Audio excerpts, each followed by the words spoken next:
Yes,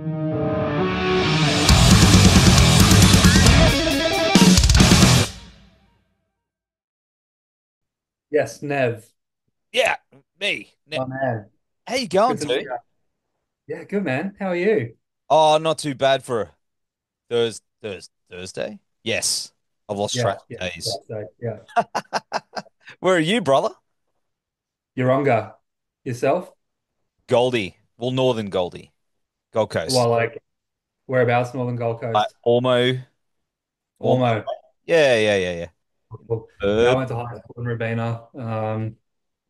Worked in Southport for a bit, studied there, so I know the area. did ya? Yeah. What year was your Southport, the 4215 days?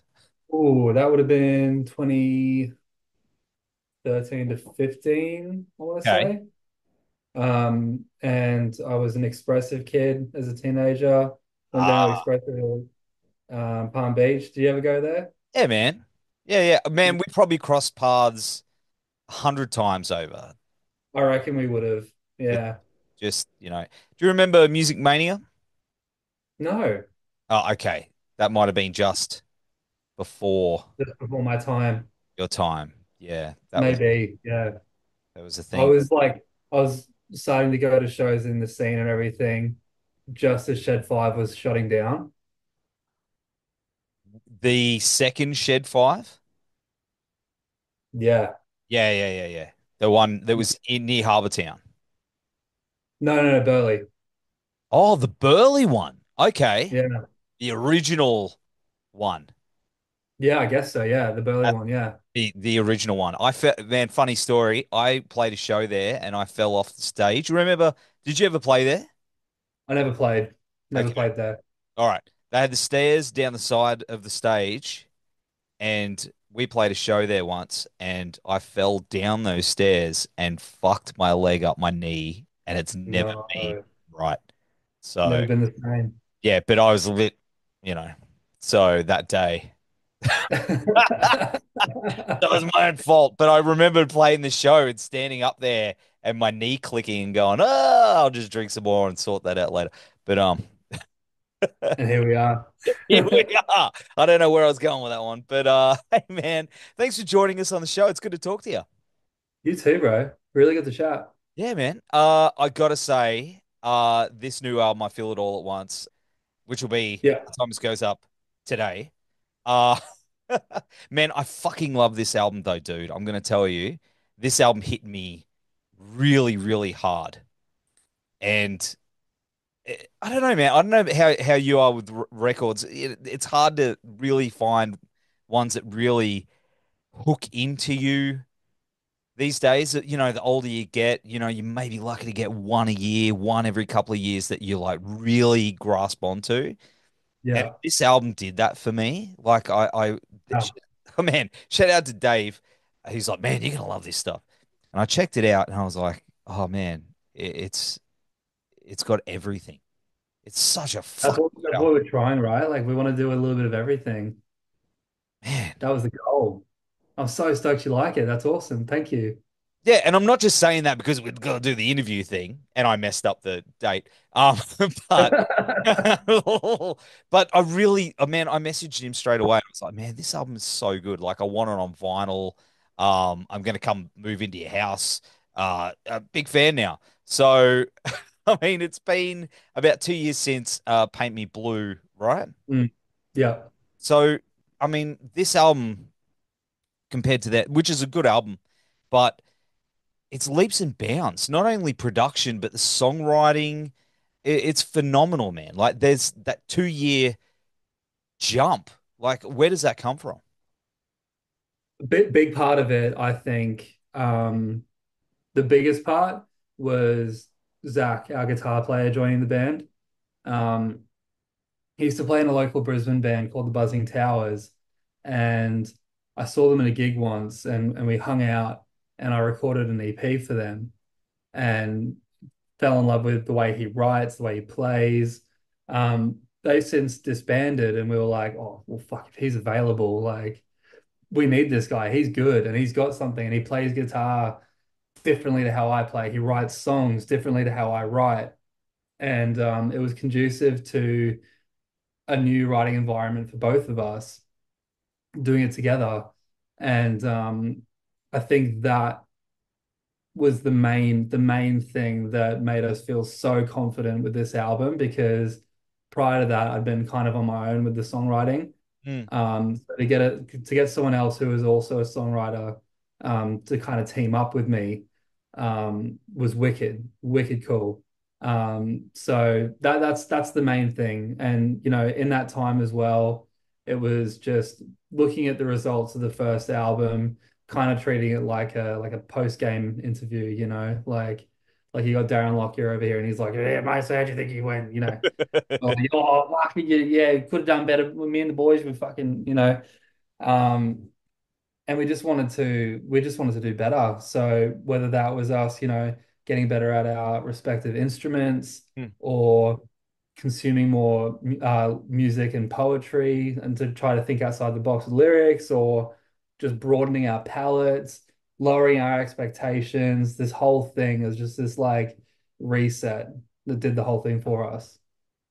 And you recorded it in your own studio, is that right? Yeah. And that's where is that studio? It's in Brisbane? Yeah, it's in Maruka in Brisbane. Yeah. Man, you did a killer job, dude. Thank you. Yeah, Thank you. Yeah. All four of us, we all put the work in and made it happen. man, it's awesome. And of course, the album goes from now. Correct me if I'm wrong. It's well, this is what I got from it. It goes from like alt rock, like this Aussie alt rock, to shoegaze, and then sort of blends those at the end. Was that Mm. intentional? Have I sort of grasped that idea? Yeah. Um, a lot of things about the album that we were trying to do, we were kind of looking at, okay, so like what's a memorable album, right? And a lot of iconic albums, whether you've grown up with them or not, come from the 80s. Mm, And in the 80s vinyl format, the way songs were presented with track listing and everything like that, it was always A side, put pop songs on it. B side, put your quirky, back catalog, your weird songs on there, the ones that you probably wouldn't service to the radio. Ones that are more just about music and exploration more than they are about being catchy hooks or whatever.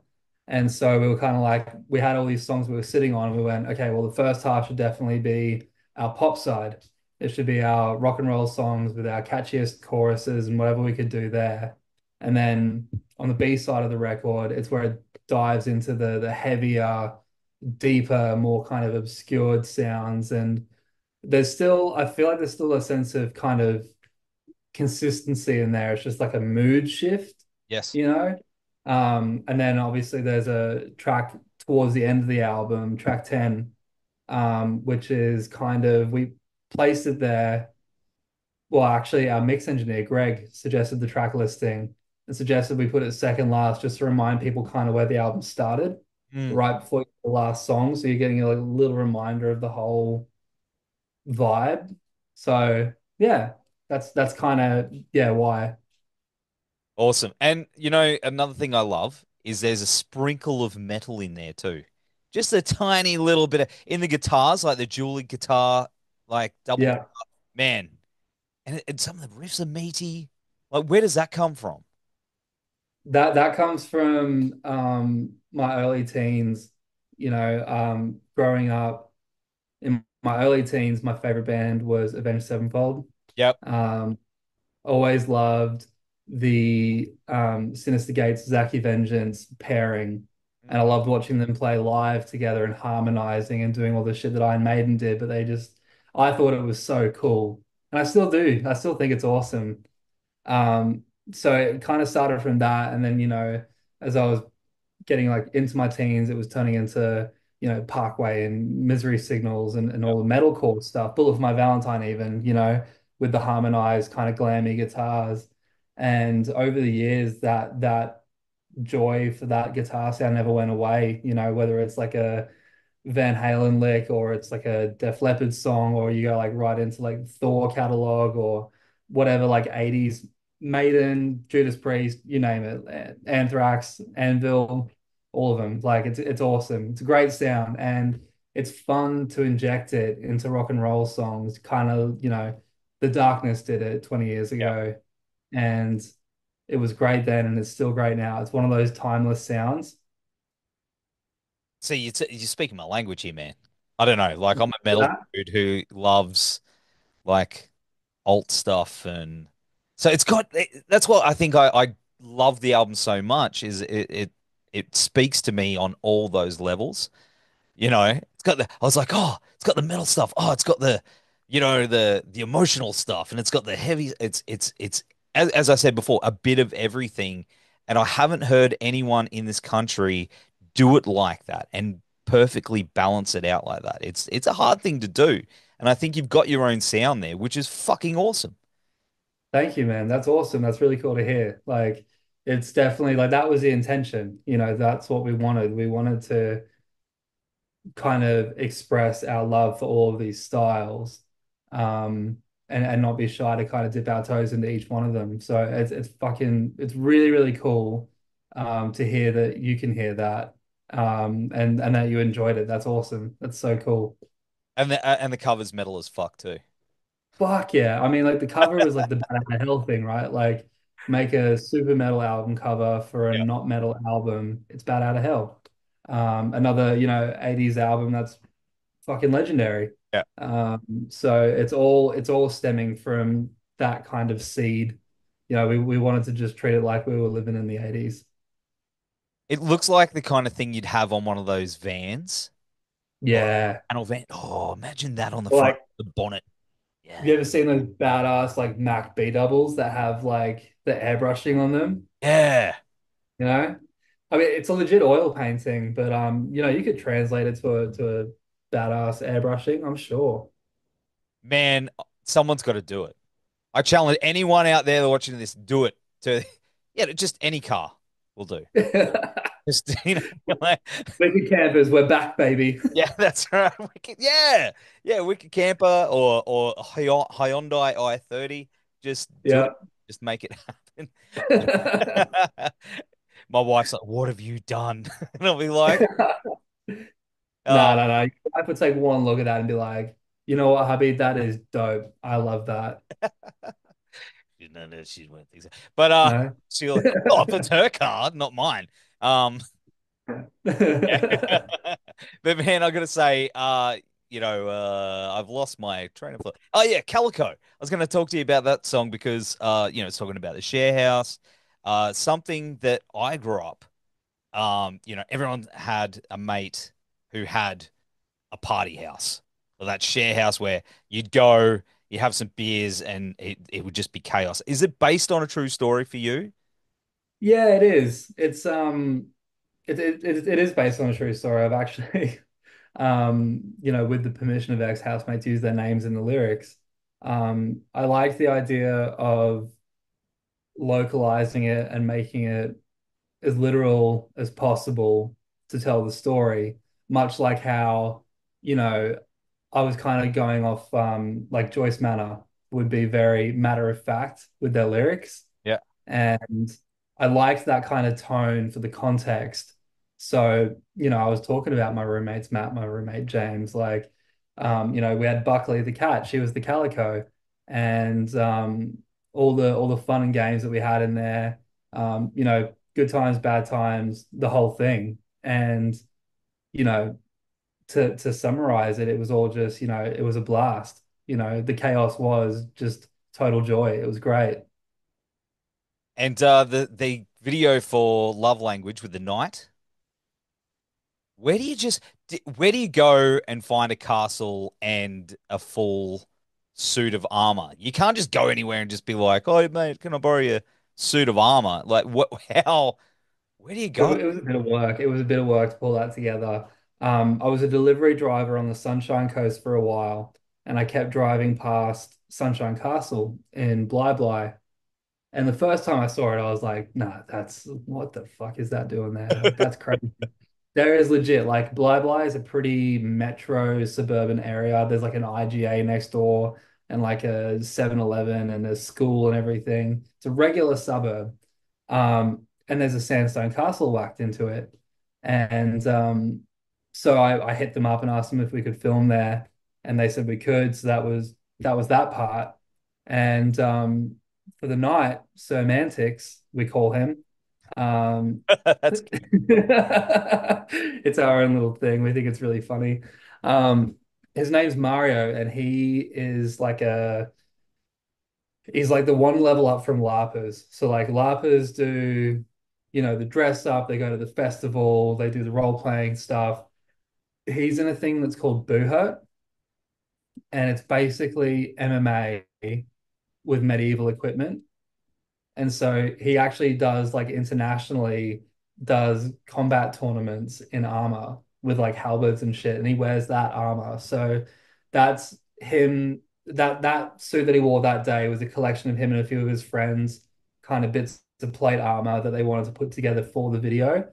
And yeah, it's like legit armor that you could smite or vanquish your enemies with. I would wear that every day. I just go to work Bro, at the printing factory and just people are it looking. takes like an hour to put it on. We were watching him put it on in the car park of the bottle shop. It was so funny.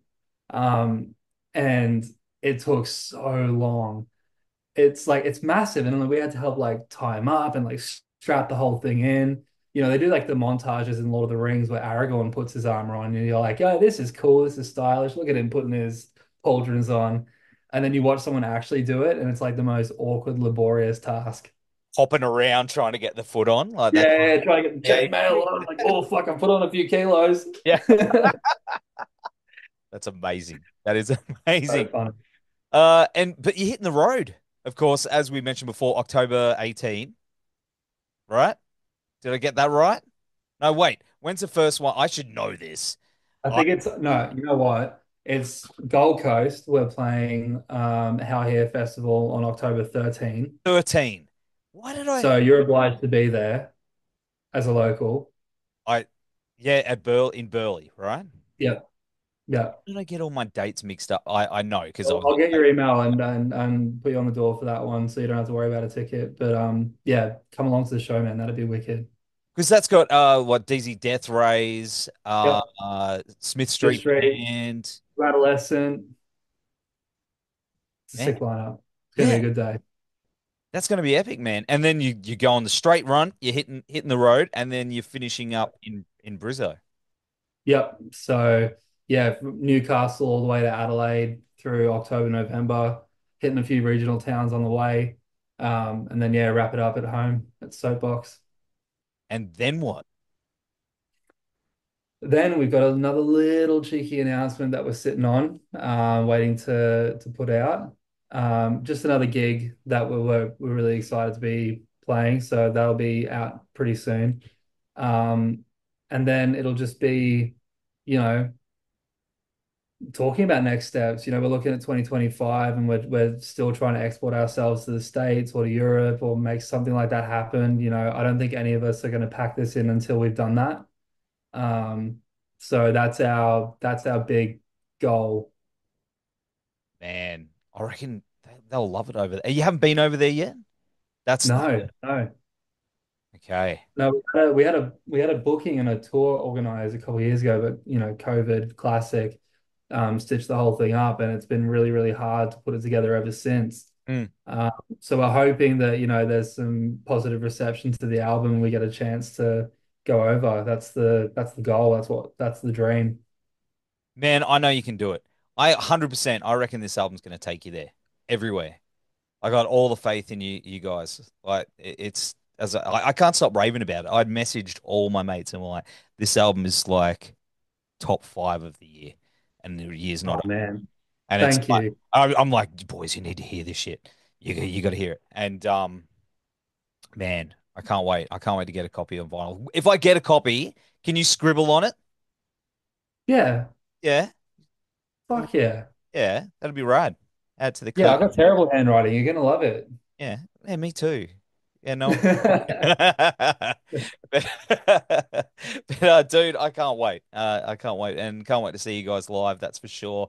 In the meantime, though, we're gonna have all the links down here and on the website. Brother, take care, and we will see you very soon. Thank you so much, Ned. Thanks for having me.